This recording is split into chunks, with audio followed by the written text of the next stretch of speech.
Hey guys, and welcome back. Today I'm going to do my very first Q&A, and I hope you enjoy it.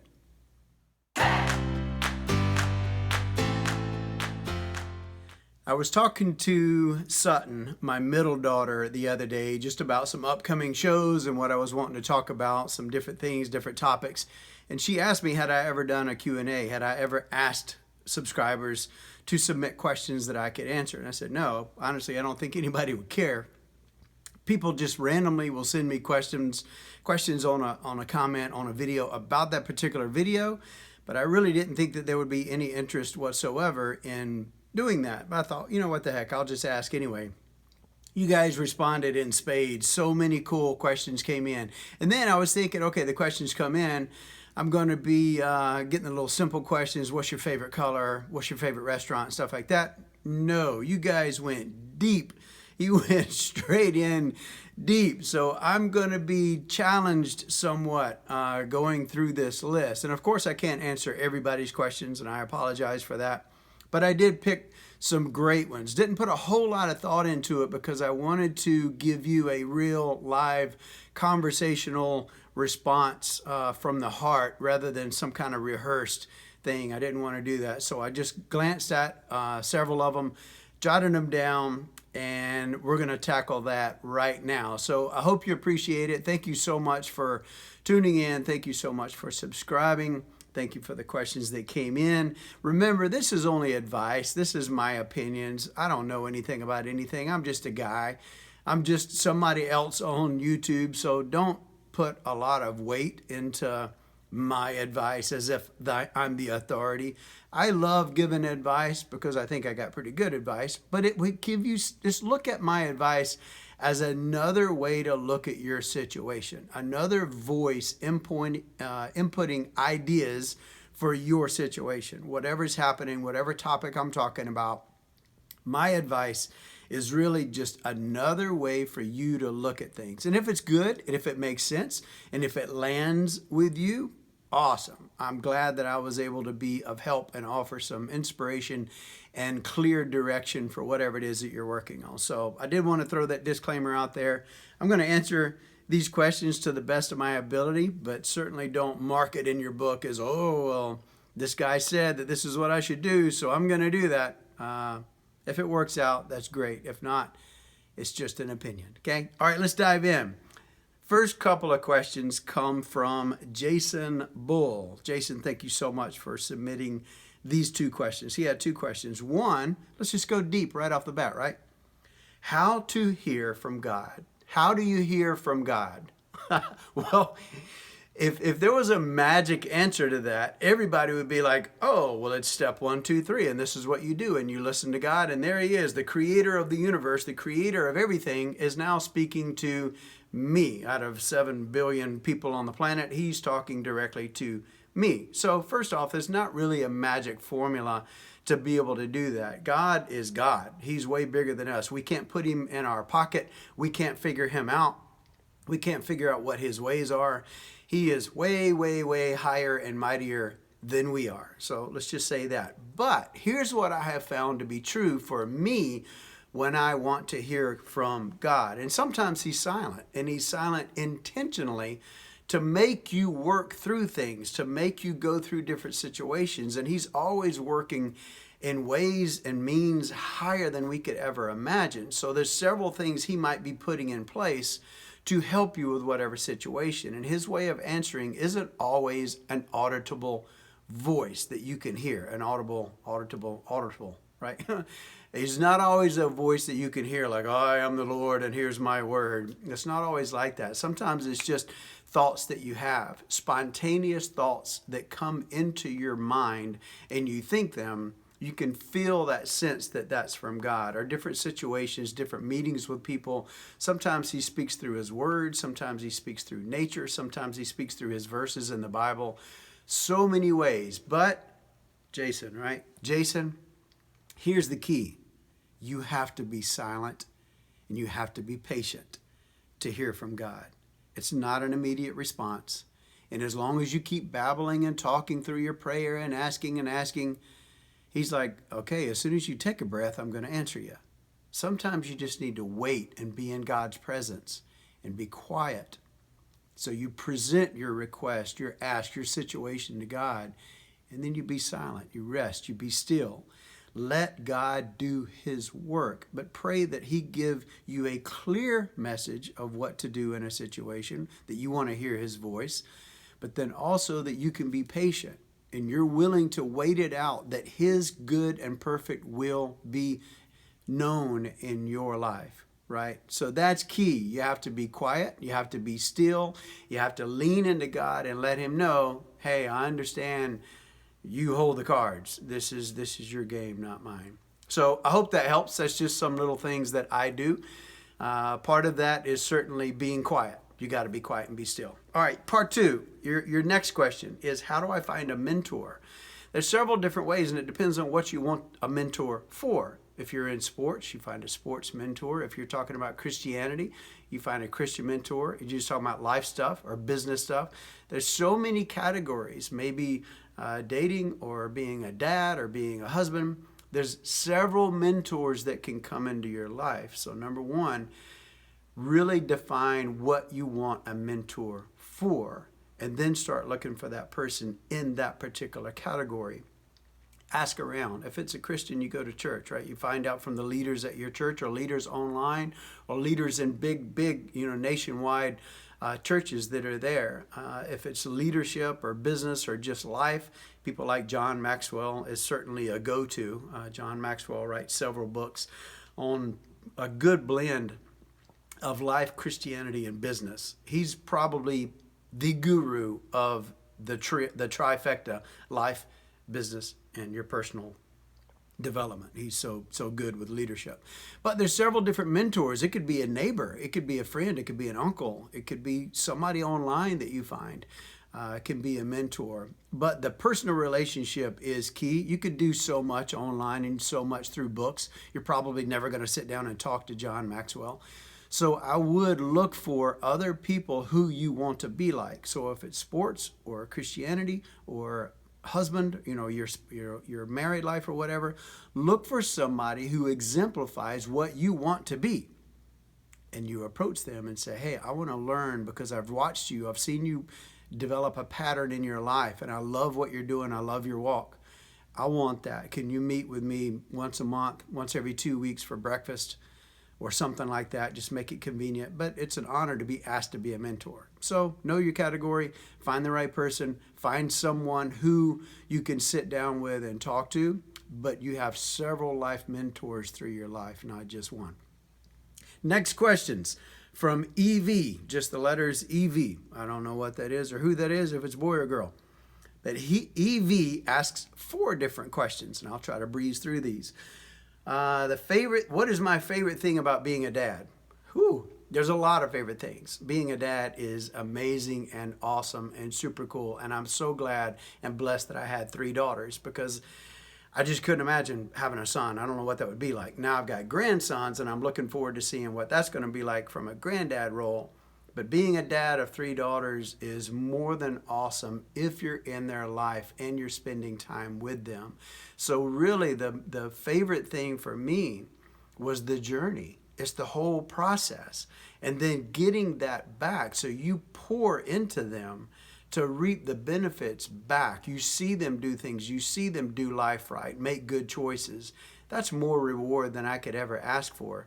So anything that I wanted to pour into their life or teach in their life, when I see that exemplified, that is certainly a key favorite thing about being a dad. When I see my seeds flourishing, when I see the fruit sprouting in their lives, and I know that I watered that fruit or I planted that seed, that is super rewarding. The next question, what is my favorite Bible verse? There's plenty, because there's 66 books in the Bible and I love them all.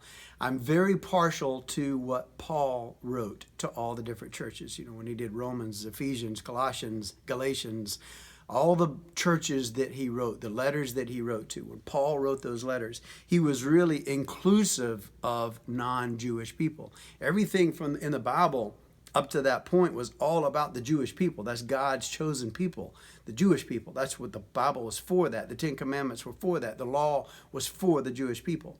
The new covenant with Jesus, and after his death and resurrection, and salvation was opened up to everybody so that we could all have a relationship. So I'm partial, as a non-Jew, to the books that Paul wrote. And he included several language about being all-inclusive in everybody, and even non-Jews, or the Jews and non-Jews alike, all this thing. But I love Ephesians 2, the second chapter of Ephesians, the verses 8 and 9, because more specifically in that is the message of grace, right? And I'm not going to read the verse to you because that would defeat the point. You look it up. Ephesians 2, 8 and 9. Look that up. It's about grace, because grace is God's message. The whole Old Testament is about the prophecies pointing towards Jesus coming, his son coming and dying on the cross and restoring our relationship with him. The resurrection, that's the whole Old Testament story. The New Testament with Jesus and all he did, and his whole story about buying the relationship back and paying our sin death, the toll, paying our price, our penalty for us, buying that back, is all about grace. It's unearned. There's nothing we can do except believe and accept the grace that God is extending to us. It's a gift and nothing more. It is a gift from God. There's nothing we can do. We can't be good enough. We can't do all the laws or all the commandments. We can't. And that was the whole point. God was setting it up to show us that we couldn't ever be good enough to be in his presence or be in eternity with him or pay for our sin debt. We just can't, right? So my favorite are the letters from Paul. My favorite specifically is the verses about grace. So here we go. Another one from EV. This is funny. What are good conversations to have on a first date? Well, first off, you don't want it to be an interview. It is kind of an interview, but you're getting to know each other, but you don't want it to be an interrogation. Unless you feel them going down that road and they're like, okay, well, they're going for it. They want to see, they're looking for a long-term relationship. Maybe they're looking for a life partner. So I'll buy into this. I'll go along with their interview and I'll fire my interview questions back. But if it's not, and it's just a fun date to go out and have fun, it doesn't need to be an interview. So just have fun. You can have all kind of fun, different conversations about anything, really. Favorite movies, funny stories, what happened, what about their work, what's funny about their work, who do they not like the most at their job. You can come up with creative questions to just talk about. But when it really comes down to the interview, to see if they're the one, maybe not necessarily your first date unless they go there, is you got to know about their faith. You have to know about their family, right? And you have to know about their friends, because that lets you know everything you need to know about somebody. What is their walk like? What is their belief? What is their relationship with their family and their parents? They got any baggage there or weird drama going on? And then what's their friend circle like? So when you ask those questions, if you're talking about friends, hey, who are your 3 best friends? Just describe them in 1 word each, and just see what they say and how they light up when they're talking about their friends. And then their family. What's your relationship with your mom and dad? What does that look like? What do y'all, and you'll get to see it later. If you keep dating them, you'll get to see that, which is huge. A person's relationship with their parents is huge for who they're going to be as a spouse in your life. And then faith, of course, number 1. If they're not, of like faith than you, that like you are, whatever your faith is, you need to be like-minded and have that on, that checkbox done that you guys are like-minded on the faith department. Otherwise, it's a recipe for disaster. The next one from her, dealing with depression. How do you deal with depression?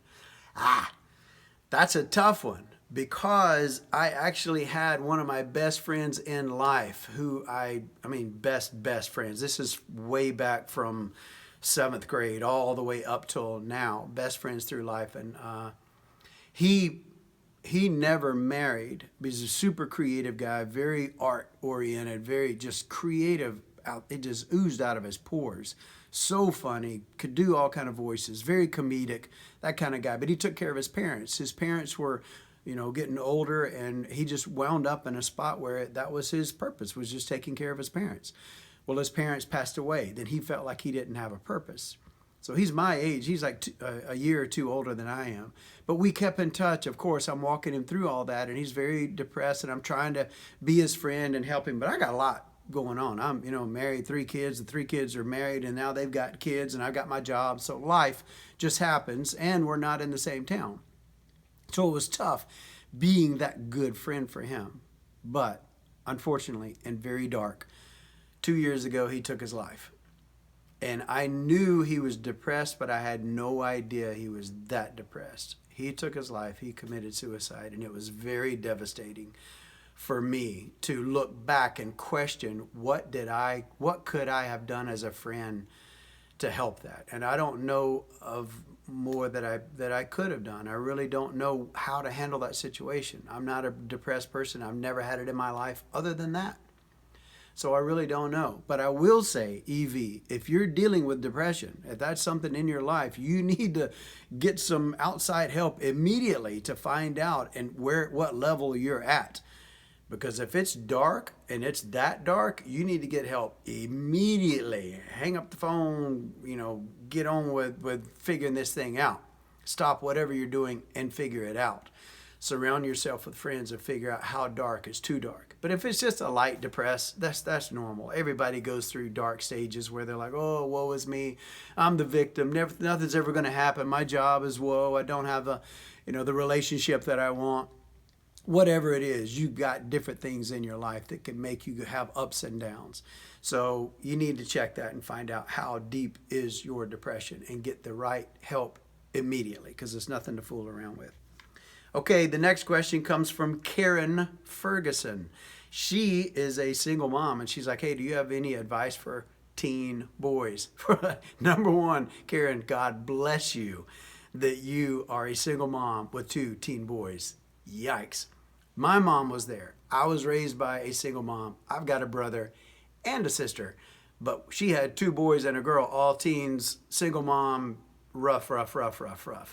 But I would suggest for teen boys, you find them a male mentor. You find them a guy that you can trust, not necessarily a boyfriend or anybody that you're dating, which ultimately would be good if you found the right person to marry and have a dad for them.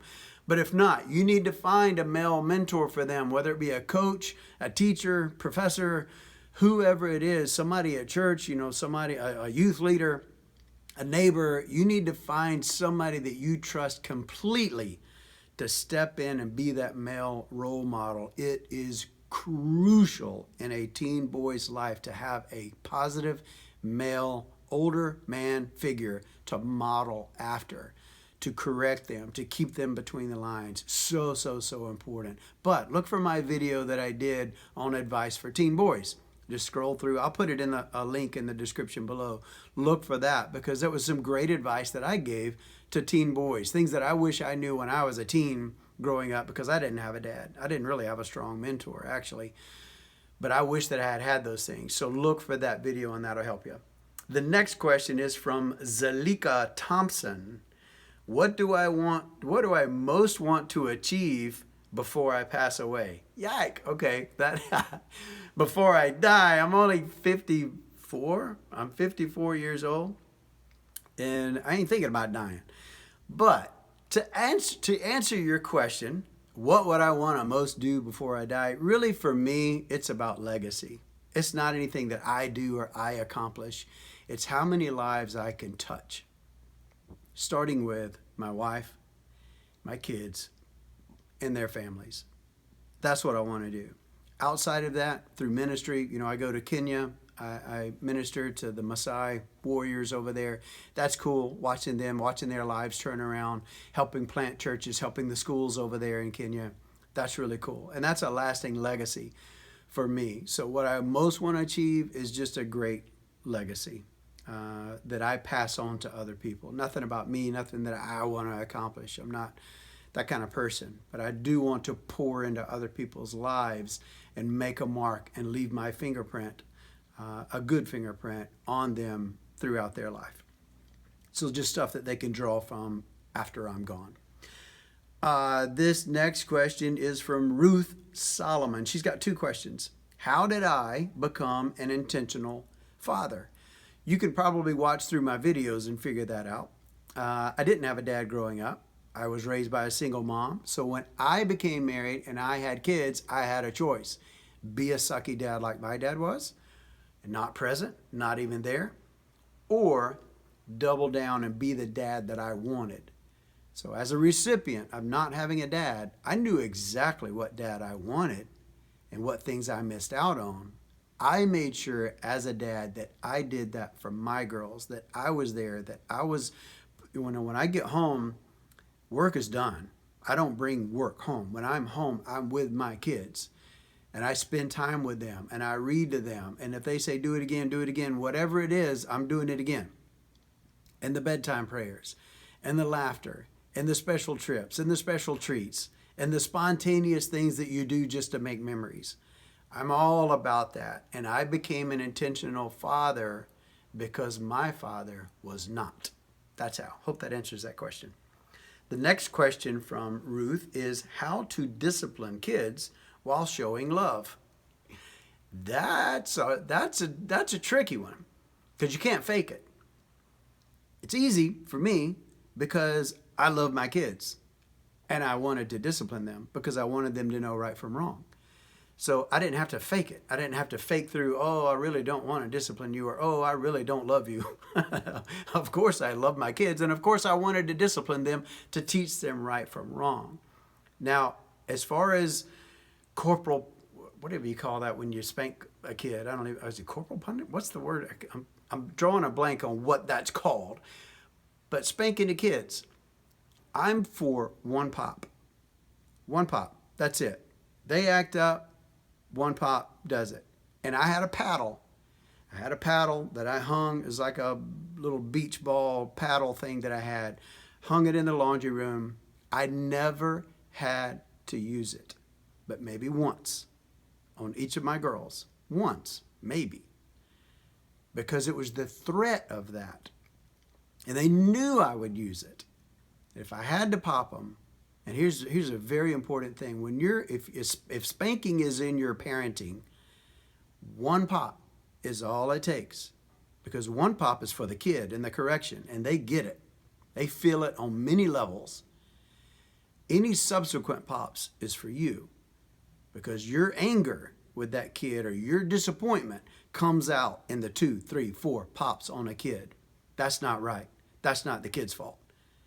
So one pop, that's for the kid, and then you talk before why you're doing it, and you talk after why you did it.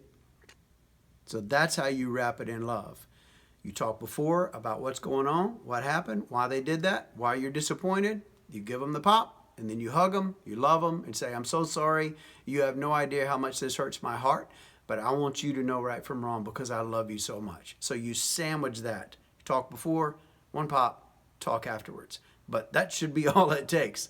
One pop, and then they get it. After that, it's just threats. I'm going to get the paddle, and that's it. That's all it takes, and then they straighten up. Mine did anyway. Okay, this is from, and I'm going to butcher this name, Thumali Bandera, and I hope I came close. Thumali Bandera, and she's a Buddhist. Thank you so much for watching this. Thank you so much for subscribing and being a part of this this YouTube channel. I really, really appreciate people outside of Christianity watching my stuff, my advice, my videos. I really, really do appreciate it. So thank you. And I think the Buddhist, I guess it's a religion, is very cool in that meditation and getting quiet and just not being too poor or not being too rich and just being somewhere in the middle. I think there's a lot of value in that. I think there's a lot of things to learn from that. But if you're ever open to it, I would like to talk about, because, Buddha, the Buddha, never claimed to be God. He never claimed to be the Son of God. He's just a great philosopher who loved meditating and trying to find out, just getting the secrets of life and whatnot. But he never claimed to be God or the Son of God. So I'm curious. I believe that Buddhists believe in God, but who is that God? How do you find out more about God, the creator of the universe and the creator of you? And what is his story? What is his plan? What is his word? What is his purpose for you in your life? I'm really curious. And I mean openly. I'm not, it's not a debate or anything, because I would just love the open conversation. But I would like to talk to you about that. But anyway, your question was a little confusing. You're 21 years old, you're going to college, you're seeing a guy, but your whole question, it seems like you're living at home, because you were very talking about your parents and the control that they have over you. So I'm assuming you're living at home and not on campus at college, because then you wouldn't have all of this going on. But then I was confused that I read that your mom wanted you to lie to you at first. Like, don't tell me where you're going, or if you tell me where you're going, tell me somewhere else, because I don't want to know if you're going out with that guy. Or I don't want to know if you're going out with your friends. So tell me that you're doing something different, which is really, really strange. Why wouldn't your mom just want to know exactly what you're doing and then tell you the reasons why she wants to know, or give you the advice for whatever it is? Hey, you're going out with your friends, make sure blah, blah, blah. You're going out with that dude, make sure blah, blah, blah. So it's very confusing to me as a parent to not want to know why or where you're going. So that was a little confusing. But I would say, shoot, I'm probably overstepping my boundaries. You're 21 years old. You're in college. I know they're probably paying for your college. They're paying for your housing. You're living with them. So I get it. They're going to have control over you as long as you're under their roof and under their wallet. That's just the way it is. So until you get out and independent, which is a different story, you're going to have to kind of abide by their rules. But openly talk, openly discuss, share problems, share good times and bad times, because the more open and transparent you are, the more they trust you and the more they understand you. The more you talk about your friends and your boyfriend in different good and bad lights, they're going to understand more, hopefully, and want to know this stuff and be able to help you out. But here's the problem with parenting like that. If you parent so heavily and you've got such a umbrella and a leash on your child, guess what happens when they get off the leash? They go nuts, and it often ends in a very, very terrible story. So I pray that doesn't happen to you. I pray you got a good head on your shoulders and you're not going to go, butt wild when you get out of the house. But I don't really know. There wasn't really a question in your story other than maybe, how can I deal with this? I would just say, unfortunately, while you're living under your parents' roof and under their wallet, you kind of have to abide by their rules. But I would transparent and open dialogue, good and bad, for any situation, any relationship that you're out there with. Okay, now this is from Allison Lucas. What is my advice on long distance relationships? Don't do it. No, I'm just kidding. It's tough. It is very, very hard. I've only been in 2 long distance relationships in my life, and once I realized that there wasn't an easy solution, I had to break them. I broke both of them. It just was not going to happen. There was too much time involved, too much temptation, too much lack of trust. There was too many variables in the relationship to make it work. It was too hard. So it's like, hey, maybe on another planet, maybe another time, another lifetime, this would work out. But right now, it's just not going to work out. We're going to go our own ways. And if our paths cross 5 years from now, 6 years from now, when we've got careers and we've got freedom to move or whatever, maybe. But right now, if you're a 2.5 hour flight apart just to be able to see each other, you might feel like you're made in heaven and you're 2 peas in a pod, which could be. But I'm telling you, long distance relationships are tough. Relationships in your hometown are tough. Long distance relationships are tough. It is very, very hard. Trust being the number one thing, because you just don't know what they're doing when they're out, when their weekend comes, when they're out doing their thing. You don't know. And if somebody else pops into their life who's now the new magic one, then you're gone. And it's going to be very, very tough. So be very careful. Guard your heart. Don't fall too deeply in a long distance relationship. But it's tough. And if you can hang in there, God bless you. But I'm telling you, it's usually a recipe for disaster. So be careful. We're getting near the end here. I got 2 more people and maybe 3 or 4 more questions. Willow Hernandez asks me, she says, okay, she's got a fiance. And here's how she describes her fiance. My fiance hasn't really found himself. He comes from a dysfunctional family, and he struggles with Christianity and the idea of marriage and kids. I could probably throw this question to the audience, the subscribers, anybody viewing right now, and say, what do you think she should do? I would say break it. Because I know you can go through and have a good relationship, but once you start seeing these things, and that's the 3 ways that you described him to me, hasn't really found himself, comes from a dysfunctional family, and he struggles with Christianity and the idea of family and kids, or marriage and kids.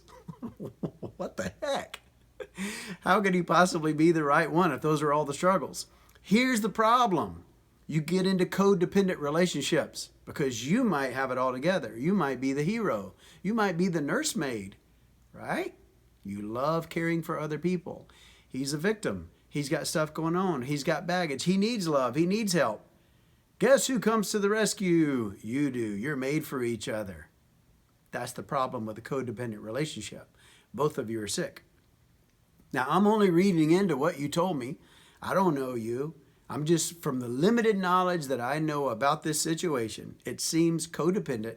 It seems like you're the loving, nurturing person, and he's kind of the opposite of that, and you need each other. Those relationships are not good. I would be very careful how you proceed. Don't fall too deeply, and be careful with the ring around your finger, because all it does is buy him time to waller around in the stuff that he's in right now.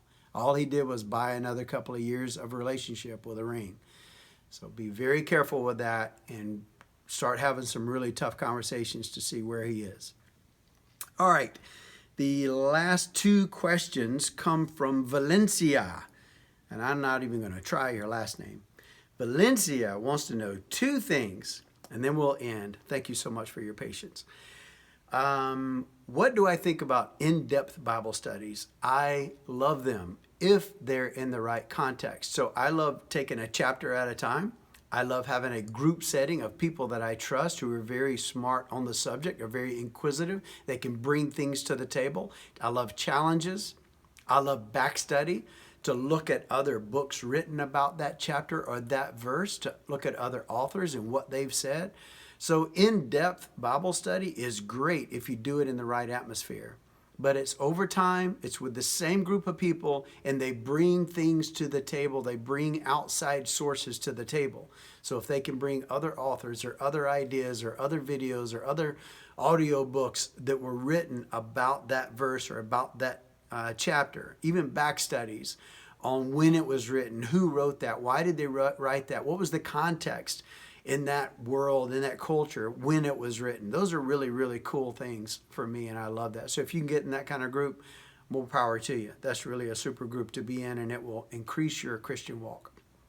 Last question, and these are in no particular order, by the way, so it's not like some magic last question.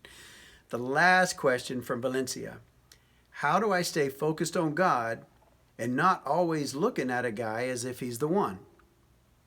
I struggled with this question because I really don't know what the question is. How do I stay focused on God is one question.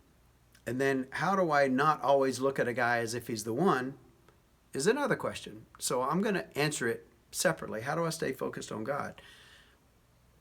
That's garbage in, garbage out. If you let garbage in your mind, in your life, in your eyes, in your ears, in the people that you're around, the situations that you're in, it's going to be tough to stay focused on God. So surround yourself with things that are good, noble, and pure. People that are good, noble, and pure. Situations, conversations that are good, noble, and pure. Video, audio, media, entertainment that's good, noble, and pure.